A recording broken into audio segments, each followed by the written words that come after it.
সাগর এত শক্তিশালী হওয়া সত্ত্বেও আপনি তার সামনে গিয়ে দাঁড়ালে সে আপনার পা ধুয়ে দেয়। আল্লাহ বিনয়ী মানুষ এমনই হয়, অনেক শক্তিশালী হওয়া সত্ত্বেও, সম্পদশালী হওয়া সত্ত্বেও তারা আপনার পা ধুয়ে দিক। আর যাদের ভিতরে সম্পদ কম তাদের লাফালাফি বেশি। কথা বুঝতে পারছেন?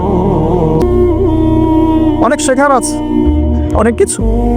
সাগর সম্পর্কে অনেক আয়াত আছে কোরআনে। যখন সাগরে নৌযান চলাচল করে তখন আল্লাহ পাক যদি ঝড় ঝাপটা দেন, প্রাকৃতিক কোনো বিপর্যয় দেন, তাহলে মানুষ মুখলেসভাবে আল্লাহকে ডাকা শুরু করে। যখন সে সেখান থেকে উদ্ধার পায়, আল্লাহ পাক উদ্ধার করে দেন, বিপদ থেকে বাঁচিয়ে দেন, আবার সে আল্লাহর সাথে শিরক করা শুরু করে। এই আয়াতগুলো সূরা ইউনূসের মধ্যে আছে। তো আমরা চেষ্টা করব সাগরের মতো সম্পদশালী হওয়ার জন্য। সম্পদশালী ভিতর থেকে, ভিতরে সম্পদ থাকবে, যেমন ভিতরে জ্ঞান থাকবে কিন্তু বাইরে বিনয়ী ভাব থাকবে। সাগরের মধ্যে